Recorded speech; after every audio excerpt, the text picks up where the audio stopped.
I begged my sister to choose her fiancé over me, but she ended their 9-year relationship to keep being my full-time carer, and now I feel like the burden that's ruining her life. I'm a disabled 21-year-old male. I live with my older sister who's 27. I've been a paraplegic since I was a kid as a result of an accident.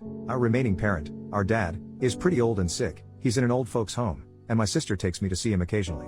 My sister is pretty much my full-time carer. She has her own job which she works to support both of us, and when she's not on her job, she's usually taking care of me. She's had a very serious boyfriend for 9 years. They've been in a relationship since she was 18. It's always been a very serious relationship as far as I can tell. He's a really good guy and he's always been nice to me. He also hasn't shied away from offering financial help once in a while. I know my sister has always dreamed of marriage. We talk about it so much, me and her, ever since we were kids. We would play weddings. She would always imagine the day she would get married, spend hours looking at bridal dresses. Even as an adult, he would fantasize about getting married and spend a lot of the time looking at bridal dresses, talking about her dream wedding, what kind of house she'd like to have. She had names picked out for the kids since she was a kid herself, and she's always stuck with those names. So yeah, she's always dreamed of getting married and having a family for a long time. Her current boyfriend has been with her for so long and has been so good to her, I figured he would always be the one to marry her. And I'd be happy for her. Finally she'd have someone to take care of her instead of her having to take care of me all the time. Well, that all came crumbling down.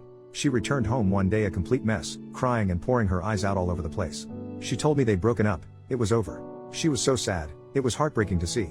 It was like a dagger in my heart to see her crying and upset like that, and I felt so useless because all I could offer were meaningless words.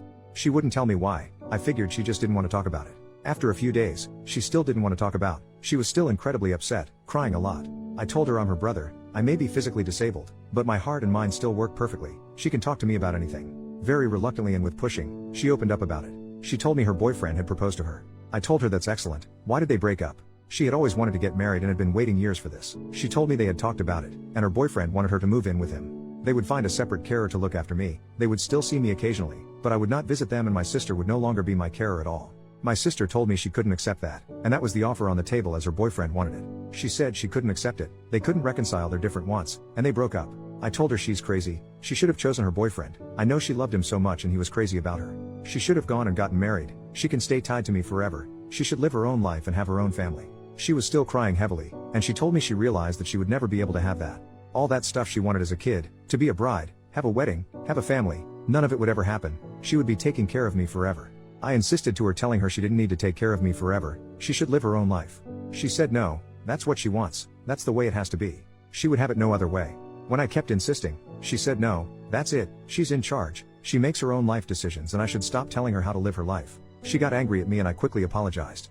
She said it's okay, but I could tell she was really upset and in a bad mood. Why is she doing this to herself? I don't understand. Doesn't she see that I don't want her to sacrifice herself like this? Why did she just give up her boyfriend of 9 years like that? She loved him so much and he loved her, so why did she just push him away like that? Why is she hurting herself like that?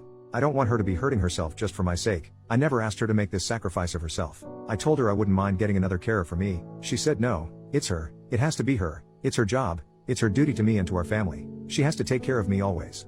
She wouldn't have it any other way no matter how much I tried to reason. I hate myself so much right now. I've never hated being disabled more than right now in my life. I feel like a baby or something, like a useless animal. I feel like a ball and chain, like a burden tying her down to the ground and preventing her from living her own life. All I want her to do is to be happy and live her life and be happy and beautiful on her wedding day like she's always wanted, not stuck forever taking care of her disabled brother. I wish I could just die to free her of her burden. I'd be lying if I said I hadn't seriously considered just taking my life so she could finally be free and pursue her own life. I'm not just saying that either. I'm serious. I know she'd mourn me for a while, even a few years, but after that she'd move on and get married and live her life like she's always wanted. It might be the only way she ever knows true happiness. I tried to convince her, but she seems determined to bog herself down like this. I don't understand. She's not being reasonable. She's not looking out for what's best for herself. Why is she doing this? How can I get her to focus on herself and her own life? Please guys, help me out. How can I talk some sense into her?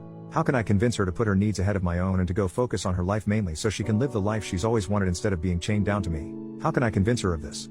Please help. I feel so desperate and sad for her. Update, 2 days later. Okay, so this is an update to the post I made 2 nights ago.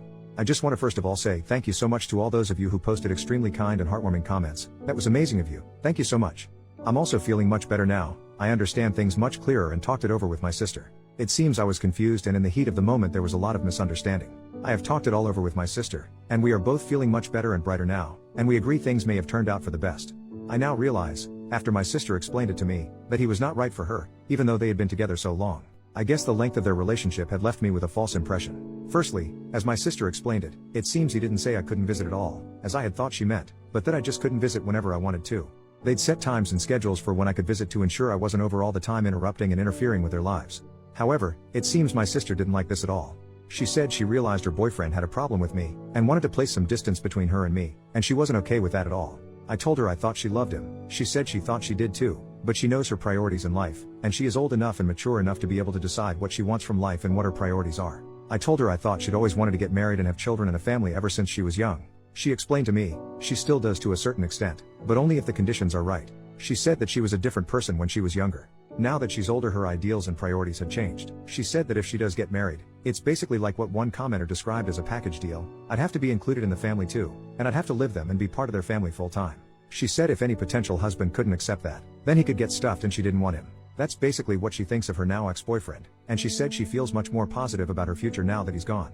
She said while she was with him, she was always feeling unsure about what the future held in relation to her and me, but now that she's made her firm decision, she knows she'll never let go of me.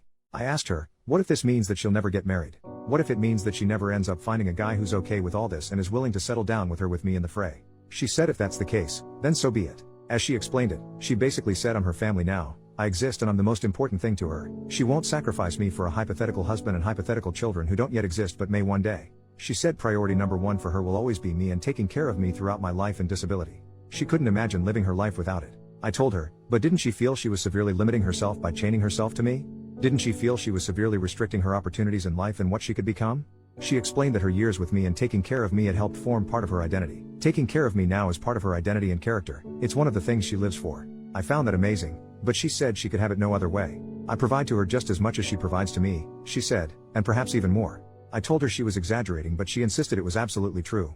She explained how the mere fact of her looking after me, and her taking care of me, day in, day out, brings so much joy and happiness to her life, she doesn't know how she could ever live without it, and to her it's so much more important than the possibility of having a husband or children. I found it difficult to wrap my head around that. I joke that I really can't imagine that it's always that fun, especially when she's, say, wiping crap from my butt or something. She just laughed and explained how sometimes something that can superficially seem gross, disgusting or painful can still be beautiful and cherished when you look at the love involved. She used the example of a mother giving birth. After 9 months of sickness and swollen body, she has her body ripped open, there's blood everywhere, screaming and crying, and it's the most intense physical pain of her life. But at the end of it all, it's still beautiful because it's an act of love and she endures all that pain to bring to life someone whom she will love forever. So yes, even acts like wiping crap from my butt, as gross and disgusting as it may seem to some, is in of itself an act of love and an example of how much she, as a sister, cherishes me as her brother, and the lengths she will go to as a result of that relationship. And that, I think, is beautiful and true love. So now I have a completely new outlook on her and our life. It's much more positive and I no longer see myself as a burden or a chain. She helped me realize my own self-worth and value. I'm not just some disabled guy in a wheelchair that needs help. I'm a brother and I provide love, friendship and value to this amazing, beautiful, kind-hearted woman I am so proud to call my sister. I no longer have any thoughts about ending my life at all, because I realize how much I am worth to her and how much I mean to her, and how much it would hurt her if I do that, and I could never bear to do that. So I just thought I'd share that update with you all. After all those incredibly warm and supportive comments you gave me were so uplifting. I can honestly say, even though I may be physically disabled, I consider myself to have this amazing gift because I'm blessed with love, and this love is the most amazing thing in the world. I can't imagine living without it. Thank you all so very, very much.